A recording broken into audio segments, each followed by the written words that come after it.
ഞാൻ ഒരു ദൈവവിശ്വാസിയാണ്. ഞാൻ പള്ളിയിൽ പോവുകയും പ്രാർത്ഥിക്കുകയും മാതാവിലൊക്കെ എനിക്ക് വിശ്വാസമുണ്ട്. പക്ഷേ കൃപാസനത്തിൽ എനിക്ക് വിശ്വാസമില്ലായിരുന്നു. എനിക്ക് ഒട്ടും വിശ്വാസമില്ലായിരുന്നു. കാരണം ഇവിടുത്തെ പറ്റി നല്ലതും ഒരുപാട് അത്ഭുതങ്ങൾ സംഭവിക്കുന്നതും അതേപോലെ തന്നെ മോശവുമായ കാര്യങ്ങൾ ഞാൻ ഒരുപാട് കേട്ടിട്ടുണ്ട്. പക്ഷേ ഞാൻ അതൊന്നും കാര്യമായിട്ട് ശ്രദ്ധിക്കാറില്ലായിരുന്നു. അപ്പം അനിയത്തി എൻ്റെ അടുത്ത് സംസാരിക്കാൻ തുടങ്ങി കൃപാസനത്തെ പറ്റി. ഞാനിത് കേൾക്കുമ്പം പക്ഷേ ഫോൺ വെച്ച് ഞാൻ ശ്രദ്ധിക്കാതെ ഫോൺ വെച്ചിട്ട് പോകും. അങ്ങനെ ഇവരിങ്ങനെ നിരന്തരമായി പറഞ്ഞുകൊണ്ടിരുന്ന ആദ്യം ഞാൻ മൈൻഡ് ചെയ്യത്തില്ലായിരുന്നു. പിന്നെ എനിക്കിതിനെയൊക്കെ പറ്റി കേൾക്കുമ്പോൾ അസ്വസ്ഥതകളായി തുടങ്ങി. എനിക്കിതിനെപ്പറ്റി കേൾക്കാനേ പറ്റത്തില്ല. അപ്പം ഞാനിങ്ങനെ ഇങ്ങനെ വീട്ടിലെ കാര്യങ്ങളൊക്കെ ചെയ്യുമ്പോൾ ഞാനിങ്ങനെ പ്രാർത്ഥിക്കും, മാതാവേ എനിക്ക് ഇതിനെപ്പറ്റി കേൾക്കുമ്പോൾ എനിക്ക് ഭയങ്കരമായിട്ട് അസ്വസ്ഥതയായി, എന്നോട് ക്ഷമിക്കണേന്ന് ഞാനിങ്ങനെ മനസ്സിൽ പറയുന്നുണ്ട്.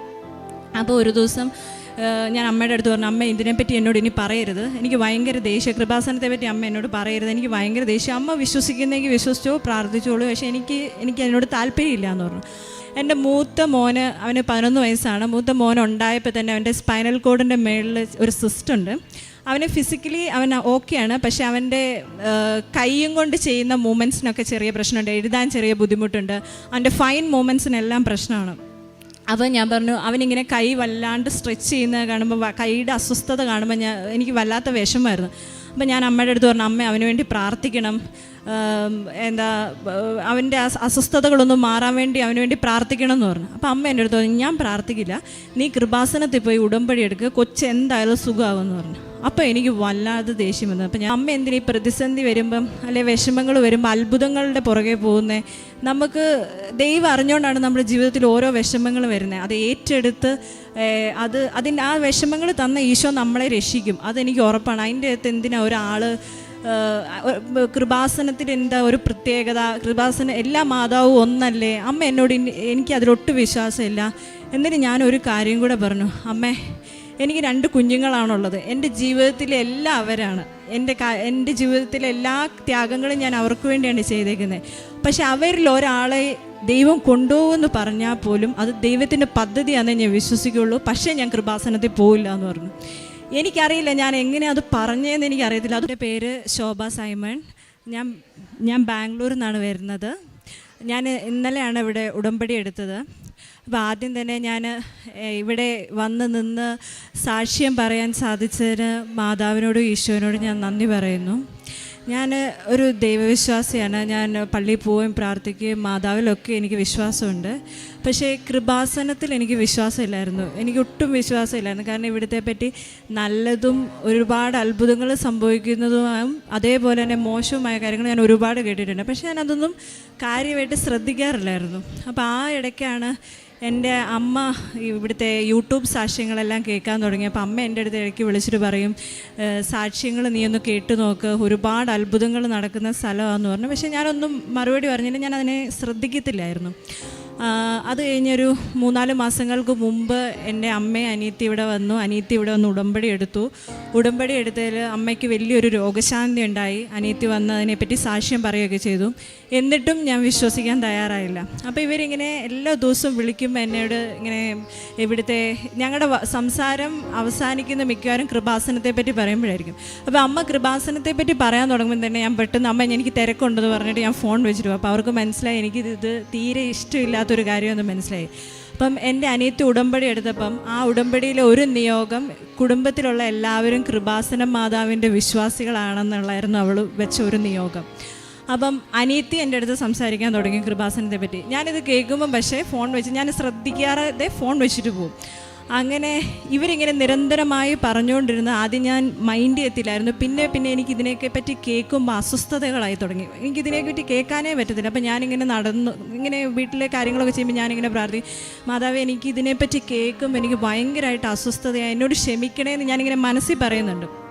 അപ്പോൾ ഒരു ദിവസം ഞാൻ അമ്മയുടെ അടുത്ത് പറഞ്ഞു, അമ്മ ഇതിനെപ്പറ്റി എന്നോട് ഇനി പറയരുത്, എനിക്ക് ഭയങ്കര ദേഷ്യം, കൃപാസനത്തെ പറ്റി അമ്മ എന്നോട് പറയരുത്, എനിക്ക് ഭയങ്കര ദേഷ്യം. അമ്മ വിശ്വസിക്കുന്നെങ്കിൽ വിശ്വസിച്ചോ, പ്രാർത്ഥിച്ചോളൂ, പക്ഷേ എനിക്ക് അതിനോട് താല്പര്യമില്ല എന്ന് പറഞ്ഞു. അങ്ങനെ ഒരു ദിവസം അനിയത്തി അന്നേരം എൻ്റെ കൂട്ടത്തിലാണ് താമസിക്കുന്നത്, അവളും ബാംഗ്ലൂർ വർക്ക് ചെയ്യാണ്. അപ്പോൾ അവൾ ഒരു ദിവസം എന്നെ വിളിച്ചിട്ട് പറഞ്ഞു, ഞാൻ കൃപാസനം മാതാവിനായിട്ട് നിൻ്റെ അടുത്തോട്ട് വരുന്നുണ്ടെന്ന് പറഞ്ഞു. ഞാൻ അന്നേരം ഒന്നും മിണ്ടിയില്ല. അപ്പോൾ ഞാൻ ഹസ്ബൻഡിൻ്റെ അടുത്ത് പറഞ്ഞു, ഇങ്ങനെ അനിയത്തി ഇങ്ങനെ കൃപാസനത്തിൽ പോയി വിശ്വാസിയായിട്ടുണ്ട്, അപ്പോൾ ഞാൻ ഹസ്ബൻഡിൻ്റെ അടുത്ത് പറഞ്ഞു, നമ്മൾ അതിനെപ്പറ്റി ഒന്നും പറയാൻ നിൽക്കണ്ട, എന്നാൽ നല്ലതും മോശവുമായിട്ടുള്ള ഒന്നും വീട്ടിലിരുന്ന് പറയണ്ട, കാരണം നമുക്കൊരു അത്യാവശ്യം വന്നാൽ നമ്മളും അവിടെ പോകും, അപ്പോൾ ഒന്നും പറയാൻ നിൽക്കണ്ട എന്ന് ഞാൻ ഹസ്ബൻഡിൻ്റെ അടുത്ത് പറഞ്ഞു. ഞങ്ങളൊന്നും പറഞ്ഞില്ല. അപ്പം അവൾ വീട്ടിൽ വന്ന് കഴിയുമ്പോൾ കുഞ്ഞുങ്ങൾക്ക് ചെറിയ ചെറിയ അസുഖങ്ങൾ വരും, വയറുവേദനയും പല്ലുവേദനയൊക്കെ വരുമ്പോൾ അവൾ പറയും, ഞാൻ ഇച്ചിരി തൈലം തൂത്ത് പ്രാർത്ഥിച്ചോട്ടെ, ഞാൻ ഇച്ചിരി ഉപ്പ് ഭക്ഷണത്തിൽ ഇച്ചിരി ഉപ്പ് കൊടുത്ത് ഞാൻ അവന് വേണ്ടി പ്രാർത്ഥിച്ചോട്ടെ എന്ന് ചോദിക്കും. ഞാൻ പറയും, ഇവളിങ്ങനെ എന്നോട് ചോദിക്കാൻ തുടങ്ങി കഴിഞ്ഞപ്പോൾ എനിക്ക് വീണ്ടും ദേഷ്യമായി. ഞാൻ പറഞ്ഞു, നീ എന്ത് വേണമെങ്കിലും ചെയ്തോ, പക്ഷേ നീ എൻ്റെ അടുത്ത് ഇങ്ങനെ ചോദിക്കാൻ വേണ്ട, എൻ്റെ മുമ്പിൽ നിന്ന് ചെയ്യുകയും ചെയ്യരുത്, എനിക്ക് ഭയങ്കര ദേഷ്യം വരുവാന്ന് പറഞ്ഞു. അത് കഴിഞ്ഞ് ഒരു ദിവസം ഞാൻ അമ്മേനെ ഫോൺ വിളിച്ചുകൊണ്ടിരുന്ന് കഴിഞ്ഞപ്പോൾ എൻ്റെ മൂത്ത മോന്, അവന് 11 വയസ്സാണ്. മൂത്ത മോൻ ഉണ്ടായപ്പോൾ തന്നെ അവൻ്റെ സ്പൈനൽ കോഡിൻ്റെ മേളിൽ ഒരു സിസ്റ്റ് ഉണ്ട്. അവന് ഫിസിക്കലി അവൻ ഓക്കെയാണ്, പക്ഷേ അവൻ്റെ കൈയും കൊണ്ട് ചെയ്യുന്ന മൂമെൻറ്റ്സിനൊക്കെ ചെറിയ പ്രശ്നമുണ്ട്, എഴുതാൻ ചെറിയ ബുദ്ധിമുട്ടുണ്ട്, അവൻ്റെ ഫൈൻ മൂമെൻറ്റ്സിനെല്ലാം പ്രശ്നമാണ്. അപ്പോൾ ഞാൻ പറഞ്ഞു, അവനിങ്ങനെ കൈ വല്ലാണ്ട് സ്ട്രെച്ച് ചെയ്യുന്നത് കാണുമ്പോൾ, കൈയുടെ അസ്വസ്ഥത കാണുമ്പോൾ എനിക്ക് വല്ലാത്ത വിഷമമായിരുന്നു. അപ്പോൾ ഞാൻ അമ്മയുടെ അടുത്ത് പറഞ്ഞു, അമ്മ അവന് വേണ്ടി പ്രാർത്ഥിക്കണം, അവൻ്റെ അസ്വസ്ഥതകളൊന്നും മാറാൻ വേണ്ടി അവന് വേണ്ടി പ്രാർത്ഥിക്കണം എന്ന് പറഞ്ഞു. അപ്പോൾ അമ്മ എൻ്റെ അടുത്ത് പറഞ്ഞു, ഞാൻ പ്രാർത്ഥിക്കില്ല, നീ കൃപാസനത്തിൽ പോയി ഉടമ്പടി എടുക്കുക, കൊച്ച് എന്തായാലും സുഖമാകുമെന്ന് പറഞ്ഞു. അപ്പോൾ എനിക്ക് വല്ലാതെ ദേഷ്യം വന്നു. അപ്പോൾ ഞാൻ അമ്മയുടെ അടുത്ത് പറഞ്ഞു, അമ്മ, നമ്മുടെ ജീവിതത്തിൽ നമുക്ക് ഒരുപാട് പ്രശ്നങ്ങളും ബുദ്ധിമുട്ടുകളും ഒക്കെ ഉണ്ടായിട്ടുണ്ട്. അന്നേരം നമുക്ക് ഈ കൃപാസന മാതാവിനെ പറ്റി അറിയില്ലായിരുന്നു. നമ്മൾ നേർച്ചകൾ നേർന്നും പ്രാർത്ഥിച്ചും കുർബാന കൂടിയും അങ്ങനെയൊക്കെയാണ് നമ്മൾ അതിൻ്റെ അകത്ത് ഓരോ പ്രതിസന്ധികളെയും തരണം ചെയ്തത്. അപ്പോൾ അമ്മ എന്തിനാ ഈ പ്രതിസന്ധി വരുമ്പം അല്ലെങ്കിൽ വിഷമങ്ങൾ വരുമ്പോൾ അത്ഭുതങ്ങളുടെ പുറകെ പോകുന്നത്? നമുക്ക് ദൈവം അറിഞ്ഞുകൊണ്ടാണ് നമ്മുടെ ജീവിതത്തിൽ ഓരോ വിഷമങ്ങൾ വരുന്നത്. അത് ഏറ്റെടുത്ത് അതിൻ്റെ ആ വിഷമങ്ങൾ തന്ന ഈശോ നമ്മളെ രക്ഷിക്കും, അതെനിക്ക് ഉറപ്പാണ്. അതിൻ്റെ അകത്ത് എന്തിനാ ഒരാൾ കൃപാസനത്തിൽ എന്താ ഒരു പ്രത്യേകത? കൃപാസന എല്ലാ മാതാവും ഒന്നല്ലേ? അമ്മ എന്നോട് എനിക്ക് അതിലൊട്ടും വിശ്വാസമില്ല. എന്നിട്ട് ഞാനൊരു കാര്യം കൂടെ പറഞ്ഞു, അമ്മേ, എനിക്ക് 2 കുഞ്ഞുങ്ങളാണുള്ളത്. എൻ്റെ ജീവിതത്തിലെ എല്ലാം അവരാണ്. എൻ്റെ ജീവിതത്തിലെ എല്ലാ ത്യാഗങ്ങളും ഞാൻ അവർക്ക് വേണ്ടിയാണ് ചെയ്തേക്കുന്നത്. പക്ഷെ അവരിൽ ഒരാളെ ദൈവം കൊണ്ടുപോകുമെന്ന് പറഞ്ഞാൽ പോലും അത് ദൈവത്തിൻ്റെ പദ്ധതിയാണെന്ന് ഞാൻ വിശ്വസിക്കുകയുള്ളൂ. പക്ഷേ ഞാൻ കൃപാസനത്തിൽ പോയില്ല എന്ന് പറഞ്ഞു. എനിക്കറിയില്ല ഞാൻ എങ്ങനെ അത് പറഞ്ഞതെന്ന് എനിക്കറിയത്തില്ല. അത് പറഞ്ഞു കഴിഞ്ഞത് എനിക്ക് വല്ലാത്തൊരു ഷോക്കായിപ്പോയി. കാരണം ഞാൻ ഒരിക്കലും അങ്ങനെ പറയുന്ന ഒരാളല്ല. എനിക്കത് പറഞ്ഞു കഴിഞ്ഞപ്പോഴത്തേക്ക് ഭയങ്കരമായിട്ട് ഷോക്കായിപ്പോയി. ഞാൻ അപ്പം തന്നെ ഫോൺ വെച്ചത്, ഞാൻ വീട്ടിൽ വെഞ്ചരിച്ചൊരു മാതാവിൻ്റെ രൂപമുണ്ട്. മാതാവിൻ്റെ രൂപത്തിൻ്റെ മുന്നേ പോയി മുട്ടുകുത്തി ഞാൻ പറഞ്ഞു, മാതാവേ, എനിക്ക് മാതാവിൽ വിശ്വാസമില്ലാഞ്ഞിട്ട് ഒന്നുമല്ല, പക്ഷേ എനിക്ക് ഇങ്ങനെ പറഞ്ഞു കഴിഞ്ഞപ്പോൾ എനിക്ക് ഭയങ്കരമായിട്ട് ദേഷ്യം വന്നു. ഞാൻ അറിയാതെ പറഞ്ഞു പോയതാ, മാതാവേ ക്ഷമിക്കണേ, എൻ്റെ കുഞ്ഞുങ്ങൾക്ക് ഒരു ആപത്തും വരുത്തിയേക്കരുതേന്ന് പറഞ്ഞു. ഞാൻ ഹസ്ബൻഡിനെ വിളിച്ചു പറഞ്ഞു. ഹസ്ബൻഡ് പറഞ്ഞു, ആദ്യം എന്നെ വഴക്ക് പറഞ്ഞു. അത് കഴിഞ്ഞിട്ട് പറഞ്ഞു, പേടിക്കണ്ട, മാപ്പ് പറഞ്ഞാൽ മതി, ദൈവത്തോട് കുഴപ്പമൊന്നും വരത്തില്ല, പേടിക്കണ്ടെന്ന് പറഞ്ഞു. അപ്പം എനിക്ക് കൂടുതലായിട്ട് പക്ഷേ ഇവിടുത്തെ ഉടമ്പടി എന്താണോ, ഉടമ്പടി വസ്തുക്കൾ എന്താണോ, കൃപാസനത്തിൽ അത്ഭുതങ്ങളുണ്ടെന്നല്ലാതെ എനിക്ക് വേറൊന്നും ഒരു കാര്യങ്ങളും എനിക്ക് അറിയത്തില്ലായിരുന്നു. അപ്പം ഒരു ദിവസം ഞാൻ അനിയത്തിയുടെ അടുത്ത് ചോദിച്ചു, എന്താണ് ഈ ഉടമ്പടി? അപ്പോൾ അനിയത്തി പറഞ്ഞു, അവൾ ആദ്യം എൻ്റെ അടുത്ത് പറഞ്ഞു, നമുക്ക് 6 നിയോഗങ്ങൾ സമർപ്പിക്കാമെന്ന് പറഞ്ഞു. അപ്പോൾ ഇത് പറയുന്നതിന് മുമ്പാണ് ഞാൻ ഈ ഉടമ്പടി എന്താണെന്നൊക്കെ ചോദിച്ചത്. അപ്പോൾ 6 നിയോഗങ്ങൾ സമർപ്പിക്കാമെന്ന് പറഞ്ഞു. അപ്പോൾ ഞാൻ ചോദിച്ചു, 7ാമതൊന്നുകൂടെ പറഞ്ഞു കഴിഞ്ഞാൽ എന്താ, മാതാവ് കേൾക്കത്തില്ലേ? അത് കഴിഞ്ഞപ്പോൾ എൻ്റെ അടുത്ത് പറഞ്ഞു, 6 നിയോഗങ്ങളെപ്പറ്റി പറഞ്ഞിട്ട് പറഞ്ഞു, ഉടമ്പടീനെ ഇങ്ങനെ ഇന്ന കാര്യങ്ങളൊക്കെ ചെയ്യണം. അതൊന്നും ഞാൻ ശ്രദ്ധിച്ചില്ല. അത് കഴിഞ്ഞ് പറഞ്ഞു, വീട്ടിൽ ഒരാൾക്ക് ഉടമ്പടി എടുക്കാൻ പറ്റുള്ളൂ എന്ന് പറഞ്ഞു. അപ്പം ഞാൻ ചോദിച്ചു, 2 പേര് പ്രാർത്ഥിച്ച് കഴിഞ്ഞാൽ എന്നെ മാതാവ് കേൾക്കത്തില്ലേ? മാതാവിനോട് പ്രാർത്ഥിക്കാൻ നമുക്ക് തൈലത്തിൻ്റെ, ഉപ്പിൻ്റെ, കാശുരൂപത്തിൻ്റെ ഒക്കെ എന്നെ ആവശ്യം? നമ്മൾ കൊന്ത ചൊല്ലിയ മാതാവ് പ്രാർത്ഥന കേൾക്കില്ലേ? എനിക്ക് വിശ്വാസമുണ്ട്, പക്ഷേ ഇതെല്ലാം ഉപയോഗിച്ച് പ്രാർത്ഥിക്കുന്നതിൻ്റെ കാര്യങ്ങളൊന്നും എനിക്കറിയത്തില്ലായിരുന്നു. അങ്ങനെ ഞാൻ ആകെ അസ്വസ്ഥത പ്രകടിപ്പിച്ചു തുടങ്ങി. അതിന് ശേഷമാണ് ഞാനിത് പറഞ്ഞത്. ഇത് പറഞ്ഞു, ഞാൻ ഇടയ്ക്കിടയ്ക്ക് ഇതിങ്ങനെ, ഞാൻ എന്തിനാ ഇങ്ങനെ പറഞ്ഞതെന്നോർത്ത് ഞാൻ വിഷമിക്കാറുണ്ട്. അങ്ങനെ ഞങ്ങൾ ഹാപ്പി ആയിട്ട് പോവാ. ഏകദേശം 1 മാസം കഴിഞ്ഞു. ഞങ്ങൾ പിള്ളേർക്ക് വെക്കേഷൻ തുടങ്ങി. ഞങ്ങൾ നാട്ടിലൊക്കെ പോയി ഹാപ്പി ആയിട്ട് തിരിച്ചു വന്നു. ഇവർ സാധാരണ ഫുൾ ടൈം കളിക്കുന്ന കുട്ടികളാണ്. സ്കൂൾ അവധി ആയതുകൊണ്ട് രാവിലെ ഭക്ഷണം കഴിക്കും, താഴെ പോയി പാർക്കിൽ പോയി കളിക്കും, പിന്നെ ഭക്ഷണം കഴിക്കാൻ മാത്രമേ വീട്ടിൽ വരത്തുള്ളൂ. അപ്പോൾ ഒരു ദിവസം ഇങ്ങനെ ഉച്ചയ്ക്ക് രാവിലെ കളിയൊക്കെ കഴിഞ്ഞ് വീട്ടിൽ വന്നു. ഉച്ചയ്ക്കത്തെ ചോറുണ്ട് കഴിഞ്ഞ് കഴിഞ്ഞപ്പോഴും അവർ പറഞ്ഞു പുറത്ത് പോകണമെന്ന് പറഞ്ഞു. ഞാൻ പറഞ്ഞു പറ്റില്ല, പുറത്തൊന്നും പോകണ്ട. അപ്പോൾ അവർ വീട്ടിൽ ക്രിക്കറ്റ് കളിക്കാനായിട്ട് സ്റ്റാർട്ട് ചെയ്തു. 2 പേരും കൂടെ ബാറ്റൊക്കെ എടുത്ത് ക്രിക്കറ്റ് കളിച്ചുകൊണ്ടിരുന്ന് ഒരു 5 മിനിറ്റ് കഴിഞ്ഞ് കഴിഞ്ഞപ്പോഴത്തേ അവൻ ഇവനാണ് വയ്യാണ്ടായത്. ഇവൻ എൻ്റെ അടുത്ത് വന്നിട്ട് പറഞ്ഞു, അമ്മ, എനിക്ക് തലവേദന എടുക്കുന്നു, എനിക്ക് തല കറങ്ങുന്നുണ്ടെന്ന് പറഞ്ഞു. അപ്പം ഞാൻ അവനെ പെട്ടെന്ന് അരികെ പിടിച്ച്, അപ്പോൾ എനിക്ക് ടെൻഷനായി, കാരണം അവൻ ആദ്യമായിട്ടാണ് തലവേദന എന്ന് പറയുന്നത്. അപ്പോൾ എനിക്ക് പെട്ടെന്ന് ടെൻഷനായി, ഞാൻ അരികെ വിളിച്ച് കിടത്തി. അത് കഴിഞ്ഞ് 1 മിനിറ്റ് കഴിയുന്നതിന് മുമ്പ് ഞാൻ പറഞ്ഞു, നീ പതുക്കെ ഒന്ന് എഴുന്നേറ്റ് നോക്കിയെന്ന് പറഞ്ഞു. അപ്പോൾ അവൻ പറഞ്ഞു, എനിക്ക് എഴുന്നേക്കാൻ പറ്റുന്നില്ല, എനിക്ക് തല കറങ്ങുകയെന്ന് പറഞ്ഞു. അപ്പോൾ ഞാൻ ബെഡ്റൂമിൽ നിന്ന് മാറ്റി സോഫയിൽ കൊണ്ടുപോയി കിടത്തിയിട്ട് ഞാൻ പറഞ്ഞു, ഇവനിങ്ങനെ ഓരോ മിനിറ്റ് കഴിയുന്തോറും തലവേദന കൂടിക്കൊണ്ടിരിക്കുക. ഞാൻ ഹസ്ബൻഡിനെ വിളിച്ച് പറഞ്ഞു, ഇങ്ങനെ മോന് വയ്യ, കൂടുവാണെങ്കിൽ ഞാൻ ഹോസ്പിറ്റലിൽ കൊണ്ടുപോകും, പെട്ടെന്ന് വരാൻ പറഞ്ഞു. അത് കഴിഞ്ഞ് ഞാൻ സോഫയിൽ ഇരുത്തി ഞാൻ അവൻ്റെ അടുത്ത് പറഞ്ഞു. അപ്പോൾ അവിടത്തേക്ക് അവൻ കരയാൻ തുടങ്ങി. കരഞ്ഞ് കഴിഞ്ഞപ്പോഴത്തേക്ക് ഞാൻ പറഞ്ഞു, ഞാൻ മരുന്ന് പാരസിറ്റാമോൾ എടുത്തിട്ട് വരാം, നീ ഇവിടെ ഇരിക്കുന്നു പറഞ്ഞു. ഞാൻ പാരസിറ്റാമോൾ എടുത്ത് വന്നപ്പം ഇവൻ ഈ തലവേദന പറഞ്ഞിട്ട് 5 മിനിറ്റ് ആയില്ല. തിരിച്ചു വന്നപ്പോഴത്തേക്കും ഇവൻ്റെ മുഖം എല്ലാം കൂടെ മാറി, കണ്ണെല്ലാം കൂടെ ചുമന്ന്, കണ്ണെല്ലാം കൂടെ പുറത്തോട്ട് വന്ന് മുഖം വല്ലാത്തൊരവസ്ഥയായിപ്പോയി. അന്നേരം ഇവന് ഞാൻ പെട്ടെന്ന് മരുന്ന് കൊടുത്ത് ഇവൻ ഛർദ്ദിച്ചു, ചെറുതായിട്ടൊന്ന് ഛർദ്ദിച്ച് കഴിഞ്ഞ് കഴിഞ്ഞപ്പോഴത്തേക്ക് ഇവൻ കുഴയാൻ തുടങ്ങി. ഞാൻ പെട്ടെന്ന് ഡ്രസ്സ് പോലും മാറാതെ മൂത്തയാളെയും കൂട്ടി ഡോർ ലോക്ക് ചെയ്ത് ഞാൻ ഇവനെ തോളിലിട്ടേക്കുക. താഴെ വണ്ടിയുടെ അടുത്ത് എത്തിക്കഴിഞ്ഞ് കഴിഞ്ഞപ്പോഴത്തേക്കും ഇവൻ കുഴഞ്ഞ് എൻ്റെ കയ്യിലോട്ട് വീണ് നോക്കുമ്പോൾ ആൾ അൺകോൺഷ്യസ് ആയി. അപ്പോഴത്തേക്ക് എനിക്ക് മനസ്സിലായി എനിക്ക് തനിയെ കൊണ്ടുപോകാൻ പറ്റുമെന്ന്. ഞാൻ പെട്ടെന്ന് ഞങ്ങളുടെ അടുത്ത് ഒരു ഫ്രണ്ടിനെ വിളിച്ചു, ഞങ്ങൾ അവനെ ഹോസ്പിറ്റലിൽ എത്തിച്ചു. ഹോസ്പിറ്റലിലെത്തിയ വഴി മുഴുവനും ഇവൻ്റെ കണ്ണിങ്ങനെ മിഴിഞ്ഞിരിക്കുക, പുറത്തോട്ടിരിക്കുകയാണ്, ഇവൻ മിണ്ടുന്നില്ല, അവൻ പല്ലും കടിച്ചു പിടിച്ചിട്ടുണ്ട്. ഇവന് ശരിക്കും ഫിറ്റ്സ് വന്നായിരുന്നു. എനിക്ക് മനസ്സിലായില്ല, കാരണം ഇവൻ ഒരിക്കലും വന്നിട്ടുമില്ല. ആ സമയം വളരെ ഹെൽത്തി ആയിട്ടിരുന്ന കുട്ടിയാണ്, ഭയങ്കര ആരോഗ്യത്തോടെ ഇരുന്ന കുട്ടിയാണ്, പനിയില്ല, കോൾഡ് പോലും ഇല്ല. അപ്പം ഫിറ്റ്സ് എന്നുള്ളൊരു കാര്യം ഞാൻ എക്സ്പെക്റ്റ് ചെയ്യുന്നേ ഇല്ല. ഞങ്ങൾ ആകെ ടെൻഷനായി പെട്ടെന്ന് ഹോസ്പിറ്റലിൽ എത്തിക്കഴിഞ്ഞ് ഞങ്ങൾ എമർജൻസി കയറ്റി കഴിഞ്ഞപ്പോഴത്തേക്കും ആൾ ബോധം വന്നിട്ട് എൻ്റെ അടുത്ത് കണ്ണ് തുറന്നിട്ട് എൻ്റെ അടുത്ത് ചോദിച്ചു, അമ്മേ ഞാൻ മരിച്ചു പോയിട്ടൊന്നുമില്ല, അമ്മ എന്തിനാ ഇങ്ങനെ കരയുന്നേ, അമ്മയും പാപ്പിയും കരയുന്നേ, പാപ്പിന്നാണ് മൂത്തയാളെ വിളിക്കുന്നത്, പാപ്പിയും കരയുന്ന കണ്ടിട്ട് എനിക്ക് സങ്കടം, അമ്മ ടെൻഷൻ അടിക്കേണ്ട. അന്ന് ഇതെല്ലാം നാക്കു കുഴഞ്ഞാണ് പറയുന്നത്, ക്ലീൻ ആയിട്ടല്ല പറയുന്നത്. ഇത് പറഞ്ഞുകൊണ്ടിരിക്കുകയും അവൻ അടുത്ത ഫിറ്റ്സ് വന്നു. അപ്പോഴത്തേക്ക് ഡോക്ടർ പറഞ്ഞു, ഇത് ഫിറ്റ്സാണ്, ഞങ്ങൾ ഇതിൻ്റെ മെഡിക്കേഷൻ സ്റ്റാർട്ട് ചെയ്യാൻ പോവാണ്, നമുക്ക് അതിൻ്റെ റീസൺസ് ഒക്കെ നമുക്ക് CT ഒക്കെ എടുക്കണം, എന്നിട്ടേ പറയാൻ പറ്റത്തുള്ളൂ. അപ്പോൾ എന്തായാലും മെഡിസിൻ സ്റ്റാർട്ട് ചെയ്യാൻ പോകാമെന്ന് പറഞ്ഞു. അവനെ അഡ്മിറ്റ് ചെയ്തു. ഇപ്പോൾ ഡോക്ടർ ഇത് സംഭവിക്കുന്നത് വൈകുന്നേരം ഞങ്ങൾ ഹോസ്പിറ്റലിൽ എത്തിയപ്പോൾ ഒരു 4:30 മണിയായി സമയം. അപ്പോൾ ഡോക്ടർ പറഞ്ഞു, ഫിറ്റ്സ് വന്നാലേ കൊച്ചു ഉറങ്ങും, അവന് ക്ഷീണം ഉണ്ടാവും, ഒരു 2 മണിക്കൂർ കഴിയുമ്പോൾ അവൻ എഴുന്നേക്കും, അത് കഴിഞ്ഞിട്ട് നമുക്ക് ബാക്കി കാര്യങ്ങൾ ചെയ്യാമെന്ന് പറഞ്ഞു. ഇവനെ റൂമിലോട്ട് ഷിഫ്റ്റ് ചെയ്തു. ഇവൻ 5 മണിയായി, 6, 7 മണിയായി, 8 മണിയായിട്ട് എഴുന്നേൽക്കുന്നില്ല, 9 മണിയായിട്ട് ഇവൻ എഴുന്നേൽക്കുന്നില്ല. അപ്പോഴത്തേക്കും ഡോക്ടേഴ്സിന് എന്തോ പ്രശ്നം തോന്നി. അവർ പറഞ്ഞു, ഞങ്ങൾ ഇവനെ ICUലോട്ട് ഷിഫ്റ്റ് ചെയ്യാൻ പോവാണ്, അവന് ഒരു ഇമ്മീഡിയറ്റ് കെയർ അവിടെ നിന്ന് കിട്ടും, റൂമിലാണെങ്കിൽ നമുക്ക് അത്രയും കെയർ ചെയ്യാൻ പറ്റില്ല എന്ന് പറഞ്ഞു. പക്ഷേ ഇവൻ്റെ വൈറ്റൽസ് എല്ലാം നോർമലായിരുന്നു, BP അങ്ങനത്തെ കാര്യങ്ങളെല്ലാം നോർമലായിരുന്നു. അപ്പോൾ ഇവനെ ICUയിൽ കൊണ്ടുപോയി കഴിഞ്ഞപ്പം ഞങ്ങൾ ശനിയാഴ്ചയാണ് അഡ്മിറ്റ് ആകുന്നത്, ശനിയാഴ്ച വൈകിട്ട്. തിങ്കളാഴ്ച CT എടുക്കാൻ പറ്റുള്ളൂ എന്ന് ഡോക്ടേഴ്സ് പറഞ്ഞു, കാരണം നാളെ സൺഡേ ആണ്, നാളെ പറ്റില്ല എന്നൊക്കെ പറഞ്ഞ് അവൻ എഴുന്നേക്കാതെ ഇങ്ങനെ കിടക്കുന്നതുകൊണ്ട് അന്ന് രാത്രി തന്നെ CT എടുത്തു.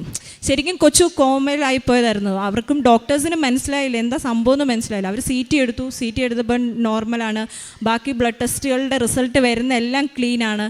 അപ്പം ഇവർക്ക് എന്താണെന്നത് കണ്ടുപിടിക്കാൻ പറ്റുന്നില്ല. അപ്പോൾ അവർ പറഞ്ഞു, സമയം വേണം, എന്ത് സംഭവിക്കാം, എന്താണേലും ഒരു 48 hours കഴിഞ്ഞിട്ട് എന്താണെന്ന് നമുക്ക് പറയാൻ പറ്റത്തുള്ളൂ. ചിലപ്പം അവന് എന്താണെന്ന് പറഞ്ഞത് ഇതിൻ്റെ അകത്തുനിന്ന് കണ്ടീഷൻ മോശമാവും, ചിലപ്പോൾ അവൻ ബെറ്റർ ആയി വരുമെന്ന് പറഞ്ഞു. അങ്ങനെ ശനിയാഴ്ച ഇവൻ ICUയിൽ. അപ്പം ശനിയാഴ്ച തന്നെ എൻ്റെ വീട്ടിൽ നിന്നും ഹസ്ബൻഡിൻ്റെ വീട്ടിൽ നിന്നും എല്ലാവരും രാത്രി 2 മണിയൊക്കെ ആയപ്പോഴത്തേക്ക് എത്തി. അപ്പം വന്നതേ അനീത്തി എൻ്റെ അടുത്ത് ഉടമ്പടി പ്രാർത്ഥന പുസ്തകവും ഉടമ്പടിയുടെ തൈലമല്ല കാശുരൂപവും പുസ്തകവും പത്രവും തന്നിട്ട് പറഞ്ഞു, നീ ഇത് കൊച്ചിൻ്റെ അടുത്ത് കൊണ്ടുപോയി വെക്കുക. അപ്പം ഞാൻ പറഞ്ഞു, എടി എനിക്ക് ഇത്ര വിശ്വാസം ഇല്ലാത്തതല്ലേ, അപ്പം നീ ഒരു കാര്യം ചെയ്യും, നീ അല്ല ഉടമ്പടി എടുത്ത് നീ പോയി ചെയ്യാൻ പറഞ്ഞു. അപ്പം അവർ പെർമിഷൻ ചോദിച്ചിട്ട് എനിക്കോ ഹസ്ബൻഡിനോ ICUയിൽ ഇരിക്കാൻ പറ്റത്തുള്ളൂ. അവൾ പെർമിഷൻ ചോദിച്ച് ഉള്ളിൽ കയറി തൈലവും തൂത്തു, ബുക്കും കാശുരൂപവും കൊച്ചുറങ്ങുന്നതിൻ്റെ പത്രവും കൊച്ചുറങ്ങുന്നതിൻ്റെ പില്ലോടെ അടി വെച്ചു. എന്നിട്ട് ഇവൾ എൻ്റെ അടുത്ത് പറഞ്ഞു, ഇത് ഒരിക്കലും അത് നഷ്ടപ്പെടാതെ നോക്കിക്കോണം, ഇത് നഷ്ടപ്പെടുത്തരുതെന്ന് പറഞ്ഞു. അപ്പം എന്നിട്ടും ഞാൻ അങ്ങനെ അന്നേരം വിശ്വസിക്കാനോ പ്രാർത്ഥിക്കാനോ പറ്റുന്ന ഒരു അവസ്ഥയല്ലായിരുന്നു. അപ്പം ഞങ്ങൾ ഫുള്ളായി തകർന്നുപോയി, ഞാൻ ഹസ്ബൻഡും ഒക്കെ തകർന്നുപോയി.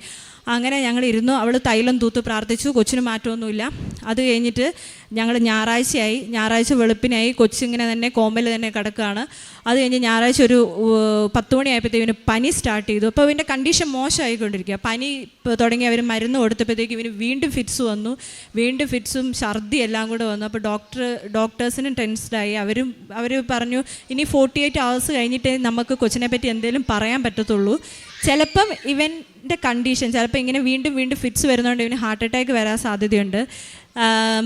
ചിലപ്പം ഇവൻ്റെ BP ഒക്കെ താഴും. അപ്പോൾ ഇങ്ങനെ എന്തെങ്കിലും സംഭവിച്ചു കഴിഞ്ഞാൽ ഞങ്ങൾ അന്നേരം അവന് വെന്റിലേറ്ററിലോട്ട് ഷിഫ്റ്റ് ചെയ്യുമെന്ന് പറഞ്ഞു. അപ്പം നിങ്ങൾ അതിനൊക്കെ പ്രിപ്പയർഡ് ആയിട്ടിരിക്കണം. എന്താ ഹോപ്പ് ഫോർ ദി ബെസ്റ്റ് എന്ന് പറഞ്ഞു. നമുക്കൊന്നും പറയാൻ പറ്റില്ല. ചിലപ്പോൾ ഇവൻ ഇതിൻ്റെ അകത്തുനിന്ന് റിക്കവറായി വരും, ചിലപ്പോൾ ഇവൻ്റെ സ്ഥിതി മോശമാകുമെന്ന് പറഞ്ഞു. അങ്ങനെ ഞായറാഴ്ച ഞാൻ കയറി നോക്കുമ്പോൾ ഇവൻ്റെ മേത്ത് കൂടെ ഫുള്ളി ട്യൂബുകളാണ്, വയറുകളും ട്യൂബുകളും, മൂക്കിൽ ട്യൂബ് ഇട്ടിരിക്കുന്നു, മേത്ത് ഫുള്ള് ഓരോരോ ഇത്. എനിക്കിവനെ കാണാൻ പറ്റുന്നില്ല. എനിക്ക് അവിടെ റൂമിൽ ICUവിൽ നിൽക്കാൻ എനിക്ക് പറ്റുന്നില്ല. അപ്പം ഞാൻ ICUവിൽ കയറുമ്പോഴത്തേക്ക് എനിക്ക് ശ്വാസം എടുക്കാൻ പോലും പറ്റാത്തൊരു ഭയങ്കര വിഷമം. ഞാൻ ഹസ്ബൻഡിൻ്റെ അടുത്ത് പറഞ്ഞു എനിക്ക് ഇരിക്കാൻ പറ്റുന്നില്ല, ചേട്ടൻ ഇരിക്കണം, എനിക്ക് പറ്റുന്നില്ല ഇരിക്കാമെന്ന്. ഞാൻ ഇടയ്ക്ക് പോവും, എനിക്ക് ശ്വാസം മുട്ടും, ഞാൻ തിരിച്ചിറങ്ങി വരും, പുറത്തിരുന്ന് കരയും. അങ്ങനെ ഞങ്ങൾ വൈകിട്ടായി കഴിഞ്ഞപ്പോഴത്തേക്ക് ഹസ്ബൻഡ് പറഞ്ഞു എനിക്ക് തീരെ തലവേദന, എനിക്ക് തീരെ വയ്യ. അപ്പോൾ ഒരു കാര്യം ചെയ്യും, കുറച്ച് സമയം കൊച്ചിൻ്റെ അടുത്തിരിക്കുക, ഞാനൊന്ന് പുറത്ത് വെയിറ്റ് ചെയ്യാമെന്ന് പറഞ്ഞു. അപ്പം ഞാൻ അവിടെ കൊച്ചിൻ്റെ അടുത്തിരുന്ന് കഴിഞ്ഞപ്പം എൻ്റെ അടുത്ത് അനിയത്തി പറഞ്ഞ് എനിക്ക് ഓർമ്മയുണ്ട്, കാശുരൂപവും പ്രാർത്ഥന പുസ്തകവും കളഞ്ഞേക്കരുതെന്ന് പറഞ്ഞ് എനിക്ക് ഓർമ്മയുണ്ട്. അപ്പം ഞാനിത് എൻ്റെ എന്ന് നോക്കാൻ വേണ്ടി ഞാൻ ചെന്ന് കഴിഞ്ഞപ്പോൾ ഇതിൻ്റെ പില്ലോയുടെ അടിയിൽ ഇതിരിപ്പുണ്ട്. ഞാൻ വെറുതെ, വിശ്വാസമൊന്നുമില്ല, ഞാൻ വെറുതെ ആ കാശുരൂപം തൊട്ട് കൊച്ചിനെ ഒന്ന് മുത്തിച്ചു. അത് കഴിഞ്ഞിട്ട് എനിക്കിതുപോലെ ഭയങ്കരമായിട്ട് അസ്വസ്ഥത വരും. അപ്പം ഞാൻ കൊച്ചിൻ്റെ അരികെ ഒരു കസേര ഇട്ടിരുന്നിട്ട് ഈ പുസ്തകം, പ്രാർത്ഥന പുസ്തകം എടുത്തു. ആദ്യം മുതൽ ഞാൻ വായിക്കാൻ തുടങ്ങി. എനിക്കൊന്നും മനസ്സിലാകുന്നില്ല, ഇതിൻ്റെ അകത്ത് എഴുതിയത് എന്താണെന്നും കാര്യങ്ങളൊന്നും എനിക്ക് മനസ്സിലാകുന്നില്ല. പക്ഷേ ഞാൻ ചുമ്മാതിരുന്ന് വായിച്ചു. അത് കഴിഞ്ഞ് പ്രതിഷ്ഠീകരണ പ്രാർത്ഥന ഉണ്ടായിരുന്നു, അതെനിക്ക് ഒട്ടും മനസ്സിലാകുന്നില്ല, അതും പ്രാർത്ഥിച്ചു. അതിൻ്റെ അകത്ത് നിയോഗം സമർപ്പിക്കേണ്ടത് നിയോഗം സമർപ്പിച്ചു. അത് കഴിഞ്ഞ് ഞാൻ വീണ്ടും, കൊച്ചിന് മാറ്റമൊന്നുമില്ല, കൊച്ചു അങ്ങനെ തന്നെ കിടക്കുക. അങ്ങനെ വീണ്ടും ഞാൻ പുറത്തു വന്നു. വീണ്ടും ഞാൻ കുറച്ച് സമയം കഴിഞ്ഞപ്പോൾ അകത്ത് വന്നപ്പോൾ പത്രം അവിടെ ഇരിപ്പുണ്ട്. അപ്പോൾ സാക്ഷ്യങ്ങൾ എഴുതിയ പത്രം ഞാൻ ചുമ്മാതെ എങ്ങനെയോ അത് കയ്യിലെടുത്ത് ഞാനത് വായിക്കാൻ തുടങ്ങി. അത് വായിച്ചു, അതവിടെ വെച്ച് കഴിഞ്ഞപ്പോൾ അത് വെച്ച് ഞാൻ ഇറങ്ങിപ്പോന്നു. അത് കഴിഞ്ഞ് വെളുപ്പിനെ ഒരു 3 മണിയൊക്കെ ആയി കാണും. ഹസ്ബൻഡ് എൻ്റെ അടുത്ത്, കുറച്ച് നേരം ഹസ്ബൻഡായിരുന്നു ഇരുന്നത്. അപ്പം ചേട്ടൻ എൻ്റെ അടുത്ത് വന്നിട്ട് പറഞ്ഞു അവൻ കണ്ണ് തുറന്ന് നോക്കി എന്ന് പറഞ്ഞു. എന്നെ കണ്ണ് തുറന്ന് നോക്കി, മിണ്ടിയൊന്നുമില്ല എന്ന് പറഞ്ഞു. അത് കഴിഞ്ഞ് വീണ്ടും ഒരു 6 മണിയൊക്കെ ആയി കഴിഞ്ഞപ്പം ഞാൻ അടുത്തുണ്ടായിരുന്നു. അപ്പോൾ അവൻ കണ്ണ് തുറന്നിട്ട് എന്നെ ചിരിച്ച് കാണിച്ചു. എന്നിട്ട് എൻ്റെ അടുത്ത് പറഞ്ഞു അമ്മ ഞാൻ പറ്റിച്ചതാന്ന് പറഞ്ഞു. പക്ഷേ അതൊക്കെ പറയുന്ന ഒന്നും വ്യക്തമല്ല നമുക്ക്. എല്ലാം നാക്കു കുഴഞ്ഞ് ഓരോരോ വാക്കുകളായിട്ടാണ് അവൻ പറയുന്നത്. അവന് വ്യക്തമായിട്ട് പറയാൻ പറ്റുന്നില്ല. അപ്പോൾ ഡോക്ടേഴ്സിന് ഇതിൻ്റെ ഇടയ്ക്ക് ഒരു സംശയം വന്നു, മെനിഞ്ചൈറ്റിസ് ആണോ എന്ന് സംശയം വന്നു. അപ്പം അവർ ഞായറാഴ്ച തന്നെ സ്പൈനൽ കോഡിൽ നിന്ന് ഫ്ലൂയിഡൊക്കെ എടുത്ത് ടെസ്റ്റ് ചെയ്തു. പക്ഷേ അതിൻ്റെ ടെസ്റ്റ് റിസൾട്ട് വന്നപ്പോൾ എല്ലാം നെഗറ്റീവായിരുന്നു. അങ്ങനെ തിങ്കളാഴ്ച വെളുപ്പിനെയാണ് ഇവൻ ബോധം തെളിഞ്ഞ് ഇവനിങ്ങനെ വർത്താനമൊക്കെ പറഞ്ഞു. അത് കഴിഞ്ഞിട്ട് പിന്നെ ഇവൻ ഭക്ഷണത്തിന് കരയാൻ തുടങ്ങി. അപ്പം പിന്നെ ഞാൻ ആ ഉടമ്പടി പുസ്തകവും പ്രാർത്ഥന പുസ്തകം എടുത്തു, സാക്ഷ്യങ്ങൾ എഴുതിയ പത്രം വായിച്ചു. പത്രം എല്ലാം വായിച്ചു കഴിഞ്ഞപ്പോൾ തൊട്ട് ഇവൻ ഇമ്പ്രൂവ് ചെയ്യാൻ തുടങ്ങി. ഇവൻ്റെ അന്നേരമാണ് പിന്നെ ബോധം തെളിഞ്ഞ് ഇവൻ എൻ്റെ അടുത്ത് സംസാരിച്ച്. അപ്പോൾ എനിക്ക് ഭയങ്കര സന്തോഷം, എൻ്റെ ഉള്ളിലുള്ള അസ്വസ്ഥതകളൊക്കെ മാറി. അപ്പം എൻ്റെ അനിയത്തി സാക്ഷ്യങ്ങളുടെ ലിങ്കും ഇവിടെയുള്ള ട്യൂസ്ഡേ ഉള്ള ഓൺലൈൻ ആരാധനയുടെ ലിങ്കും ഒക്കെ അയച്ചിട്ടായിരുന്നു. പക്ഷേ ഞാനതൊന്നും നോക്കിയില്ല. ഞാൻ പറഞ്ഞു ICUവിൽ ഫോൺ എടുക്കാൻ പറ്റില്ല എന്ന് പറഞ്ഞ് ഞാൻ കയറിപ്പോന്നു. അപ്പോൾ ഇവൻ ബോധം തെളിഞ്ഞു. ഇവനെ അന്ന് കൊണ്ട് MRI ചെയ്തു കഴിഞ്ഞപ്പം അതിൻ്റെ അകത്ത് ഡയഗ്നോസിസ് വന്നത് ചെറുതായിട്ട് സെറിബ്രത്തിലൊരു ഇൻഫ്ലമേഷൻ ഉണ്ടെന്ന് വന്നു, കണ്ടുപിടിച്ചു. അപ്പം ഡോക്ടേഴ്സ് അതിനുള്ള മെഡിക്കേഷൻസ് എല്ലാം സ്റ്റാർട്ട് ചെയ്തു. അങ്ങനെ അപ്പോഴത്തേക്ക് എനിക്ക് പതിയെ വിശ്വാസം വന്നു തുടങ്ങി. എനിക്കൊരു ആശ്വാസം, വിശ്വാസത്തെക്കാളും കൂടുതൽ ഇതൊക്കെ ചെയ്യുമ്പോൾ എനിക്കൊരു ആശ്വാസം കിട്ടി തുടങ്ങി. അപ്പം അവിടെ ഇരുന്ന് ഈ സാക്ഷ്യത്തിൻ്റെ ലിങ്ക് ഉണ്ടായിരുന്നു. അപ്പം ഞാൻ കൊച്ചുറങ്ങിയ സമയത്തിന് ഞാൻ സൗണ്ട് കുറച്ചിട്ട് ഞാൻ അവിടെ ഇരുന്ന് ഒരു സാക്ഷ്യം കേട്ടു. ആ സാക്ഷ്യം അമ്മയും മക്കളും കൂടെ വെക്കേഷന് ലീവിന് വീട്ടിൽ വന്നപ്പം കുഞ്ഞിൻ്റെ തലയിൽ തെങ്ങ് വീണ് കൊച്ച് ആകെ അബോധാവസ്ഥയിലായി. അതിൻ്റെ അകത്തുനിന്ന് രക്ഷപ്പെട്ടു വന്ന ഒരു കുഞ്ഞിൻ്റെ സാക്ഷിയാണ് ഞാൻ കേട്ടത് അവിടെ ഇരുന്ന്. അത് കേട്ട് കഴിഞ്ഞപ്പോൾ തൊട്ട് എനിക്ക് ഭയങ്കരമായിട്ട് ഞാൻ അവിടെ ഇരുന്ന് കുറേ നേരം കരഞ്ഞു. എൻ്റെ ദൈവമേ, എൻ്റെ മാതാവേ, എൻ്റെ മകനെ എനിക്ക് പഴയ അവസ്ഥയിൽ തരണേ, ആരോഗ്യമുള്ളൊരു കുഞ്ഞായിട്ട് എനിക്ക് തിരിച്ചു തന്നേക്കണേ. എൻ്റെ കയ്യിൽ നിന്നെല്ലാം പോയി, ബ്രെയിനിന് വന്നായിട്ട് നമുക്കൊന്നും പറയാൻ പറ്റത്തില്ല. അപ്പോൾ എൻ്റെ കയ്യിൽ നിന്നെല്ലാം പോയി, എനിക്ക് പഴയ എൻ്റെ കുഞ്ഞാക്കി, എനിക്കൊന്നും അറിയത്തില്ല, എനിക്ക് പഴയ കുഞ്ഞാക്കി എൻ്റെ മകനെ തിരിച്ചു തന്നേക്കണേന്ന് ഞാൻ അവിടെ ഇരുന്ന് കരഞ്ഞു പ്രാർത്ഥിച്ചു. അപ്പം പ്രാർത്ഥിച്ചുകൊണ്ടിരുന്നത് ഓരോ ദിവസങ്ങളും ഇമ്പ്രൂവ്മെൻറ്റ് കാണിച്ചു തുടങ്ങി. അങ്ങനെ ഇവൻ്റെ MRI കഴിഞ്ഞു. ട്യൂസ്ഡേ ആയി കഴിഞ്ഞപ്പോഴത്തേക്കും ഇവൻ ആദ്യം ഭക്ഷണം ട്യൂബിൽ കൂടെ ആയിരുന്നു കൊടുക്കുന്നത്. അപ്പോൾ ഇവൻ വെള്ളം ചോദിച്ച് കരയാൻ തുടങ്ങി. അപ്പോൾ ഡോക്ടർ പറഞ്ഞു ഇവിടുത്തെ മസിൽസൊക്കെ വീക്കാണ്, അപ്പം ട്യൂബിലൂടെ മാത്രമേ കൊടുക്കാൻ പറ്റുള്ളൂ എന്ന് പറഞ്ഞു. അപ്പോൾ ഞാൻ അവിടെ ഇരുന്ന് കാശ് രൂപം എടുത്ത് ഞാൻ അവൻ്റെ നെറ്റിയെ കുരിശ് വരച്ചിട്ട് എന്നിട്ട് ഡോക്ടർ പറഞ്ഞു പതുക്കെ ഒന്ന് ട്രൈ ചെയ്ത് നോക്കാൻ പറഞ്ഞു. അപ്പോൾ ഈ കാശ് രൂപം എടുത്ത് നെറ്റിയിൽ കുരിശ് വരച്ചു. എന്നിട്ട് ഞാൻ കൊടുത്തു. ആദ്യം ഞാൻ ട്രൈ ചെയ്തു. അപ്പോൾ ഇവനെ ചുമയ്ക്കാൻ തുടങ്ങി. അപ്പോൾ ഡോക്ടേഴ്സ് പറഞ്ഞു കൊടുക്കണ്ട, ഇപ്പം വേണ്ടാന്ന് പറഞ്ഞു. അത് കഴിഞ്ഞിട്ട് പിന്നെ ഞാൻ കാശ് രൂപം എടുത്ത് നെറ്റിയിൽ കുരിശ് വരച്ചു കൊച്ചിനെ കൊടുത്തു, സ്പൂണിൽ വെള്ളം കൊടുത്തു. അപ്പം ഇവന് പിന്നെ ചുമച്ചൊന്നുമില്ല. അങ്ങനെ ഞാൻ ഓരോ നേരം ഈ വെള്ളം കൊടുത്തു കഴിഞ്ഞപ്പോഴിങ്ങനെ നെറ്റിയിൽ കാശുരൂപം വെച്ച് കുരിശ് വരച്ചിട്ട് വെള്ളം കൊടുത്തു. അത് കഴിഞ്ഞ് പിന്നെ അവന് കാപ്പി കൊടുത്തു. അത് കഴിഞ്ഞ് ഓട്സ്, അങ്ങനെ ഓരോന്നോ പതുക്കെ അവന് ഭക്ഷണം കൊടുത്തു. അപ്പോൾ ഡോക്ടർ പറഞ്ഞു ട്യൂബ് മാറ്റണ്ട, ട്യൂബ് അവിടെ ഇരുന്നോട്ടെ, എന്തെങ്കിലും വിക്കോ എന്തെങ്കിലും ചെയ്ത് കഴിഞ്ഞാൽ കുഞ്ഞിൻ്റെ ലങ്സിലോട്ട് പോകും, പിന്നെ അത് ഭയങ്കര കോംപ്ലിക്കേഷൻ ആവും. അപ്പോൾ ട്യൂബ് അവിടെ ഇരുന്നോട്ടെ, സോളിഡ് ആയിട്ടുള്ള എല്ലാ സാധനങ്ങളും എന്ന് വെച്ച് കഴിഞ്ഞാൽ അങ്ങനത്തെ ഭക്ഷണം നമുക്ക് ട്യൂബിലൂടെ കൊടുക്കാം, ഇങ്ങനെ വെള്ളം അങ്ങനെയൊക്കെ വായിലൂടെ കൊടുക്കാൻ പറഞ്ഞു. അപ്പോൾ അവൻ തന്നെ ട്യൂബ്, അവനത് അസ്വസ്ഥതയായിരുന്നു. അപ്പോൾ അവൻ തന്നെ ഞാൻ നോക്കുമ്പോൾ ഒരു ദിവസം ട്യൂബ് റിമൂവ് ചെയ്തു. അപ്പോൾ ഡോക്ടർ പറഞ്ഞു ഇനി ഇടണ്ട, അവിടെ ഇരിക്കട്ടെ എന്ന് പറഞ്ഞു. അങ്ങനെ ലിക്വിഡ് മാത്രം മുത്താറി കൊണ്ട് കുറുക്കുണ്ടാക്കി കൊടുത്തു, ഓട്സ് കൊടുത്തു. അങ്ങനെ ഇവന് ഇമ്പ്രൂവ്മെൻറ്റ് കാണിച്ചു തുടങ്ങി. അത് കഴിഞ്ഞപ്പോൾ ഒരു ദിവസം ഡോക്ടർ പറഞ്ഞു പതുക്കെ സോളിഡ് ട്രൈ ചെയ്യാൻ പറഞ്ഞു. അങ്ങനെ ഞാൻ ഇവനൊരു ഇഡ്ഡലി കൊടുത്ത് അവനത് കഴിച്ചു. അങ്ങനെ ഞങ്ങൾ ട്യൂസ്ഡേ റൂമിലോട്ട് ഷിഫ്റ്റ് ചെയ്ത് കഴിഞ്ഞപ്പോഴും ഇവൻ്റെ കഴുത്ത് നേരെ നിൽക്കില്ല, അവന് സംസാരിക്കാൻ പറ്റില്ല, ഇവന് കൈ കൊണ്ടൊന്നും പിടിക്കാൻ പറ്റത്തില്ല, ഇവന് എഴുന്നേറ്റ് നിൽക്കാനോ യൂറിനൊക്കെ അവൻ കിടക്കുന്നിടത്തുനിന്നാണ് ഞങ്ങൾ എടുക്കുന്നത്, അവനൊന്നും ചെയ്യാൻ പറ്റത്തില്ല, അവനിങ്ങനെ പാരലൈസ്ഡ് ആയ പോലെ ഒരു അവസ്ഥയിലായിരുന്നു. അപ്പം ട്യൂസ്ഡേ ഞാനിങ്ങനെ വീട്ടിലിരുന്ന് റൂമിൽ കൊച്ചിൻ്റെ അടുത്തിരുന്ന് ആരുമില്ല, ഞാനും കൊച്ചും മാത്രമേ ഉള്ളൂ. അപ്പം ഞാനിങ്ങനെ അമ്മേനെ ഫോൺ വിളിച്ചുകൊണ്ടിരിക്കുക. അപ്പോൾ ഇങ്ങനെ കരഞ്ഞുകൊണ്ട് ഇങ്ങനെ പറഞ്ഞുകൊണ്ടിരുന്നപ്പം പെട്ടെന്ന് ഫോണിൽ എന്തോ ഇങ്ങനെ കേൾക്കുന്നു. അപ്പോൾ ഞാൻ ഒരു മിനിറ്റ് അമ്മ എന്ന് പറഞ്ഞ് ഞാൻ നോക്കുമ്പം എൻ്റെ യൂട്യൂബ് ഹിസ്റ്ററിയിലോ എൻ്റെ ഫോണിൻ്റെ ഒരു ഇതിലും കൃപാസനത്തിൻ്റെ ഒരു കാര്യങ്ങളും ഇല്ല. സാക്ഷ്യം ആ തലേദിവസം ഇരുന്ന് കേട്ട സാക്ഷ്യം മാത്രമേ ഉള്ളൂ, വേറെ ഒന്നുമില്ല, ധ്യാനത്തിൻ്റെ ഒന്നുമില്ല. അപ്പം ഏതോ ഒരു ചൊവ്വാഴ്ച ഇവിടെ നടന്ന ധ്യാനം ഇങ്ങനെ പറഞ്ഞുകൊണ്ടിരിക്കുന്നു. ഞാൻ ഫോൺ വിളിച്ചുകൊണ്ടിരിക്കുമായിരുന്നു. അപ്പോൾ ഇതിങ്ങനെ പറഞ്ഞുകൊണ്ടിരിക്കുന്നു. അപ്പം തന്നെ ഞാൻ ഫോൺ കട്ട് ചെയ്തു. ഞാനിപ്പോൾ തിരിച്ചു വിളിക്കാമെന്ന് പറഞ്ഞു. എന്നിട്ട് ഞാൻ അവിടെ തന്നെ ഇരുന്ന് ആ ധ്യാനം കൂടാൻ തുടങ്ങി. അതിൻ്റെ അകത്ത് രോഗസൗഖ്യ പ്രാർത്ഥനകളെല്ലാം കൂടി ആ ധ്യാനം എനിക്ക് പക്ഷേ പ്രസംഗം രോഗസൗഖ്യ പ്രാർത്ഥന ആയി കഴിഞ്ഞപ്പോഴത്തേക്കും ഡോക്ടർ വന്നു. അപ്പം ഞാനത് കട്ട് ചെയ്തു. അപ്പം ഞാൻ കൊച്ചിൻ്റെ അരികെ ഇരുന്ന് കരഞ്ഞ് അച്ഛൻ പറയുന്ന ഓരോ വചനങ്ങളും കേട്ട് കരഞ്ഞ് പ്രാർത്ഥിച്ചുകൊണ്ടിരിക്കുക. അപ്പം അതും കഴിഞ്ഞു.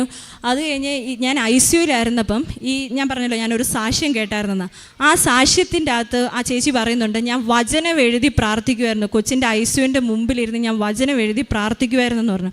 അപ്പം ഞാനും അതുപോലെ കൊച്ച് ICUവിലായിരുന്നപ്പം ഒരു ബുക്ക് എടുത്ത് ഞാൻ വിശ്വാസപ്രമാണം എനിക്കറിയാവുന്ന പ്രാർത്ഥനകളും പിന്നെ സങ്കീർത്തനം 91 അങ്ങനെ എല്ലാ കാര്യങ്ങളും കൊച്ചിൻ്റെ അരികെ ഇരുന്ന് ഞാനിങ്ങനെ എഴുതിക്കൊണ്ടിരിക്കുന്നുണ്ടായിരുന്നു. അത് കഴിഞ്ഞ് ഞാൻ ഈ യൂട്യൂബിലെ ഈ ധ്യാനം കേട്ടു. അത് കഴിഞ്ഞ് ഓരോ ദിവസവും അവൻ ഇമ്പ്രൂവ് ആയി തുടങ്ങി. ഇപ്പം അതൊക്കെ കഴുത്ത് ബെറ്ററായി തുടങ്ങി.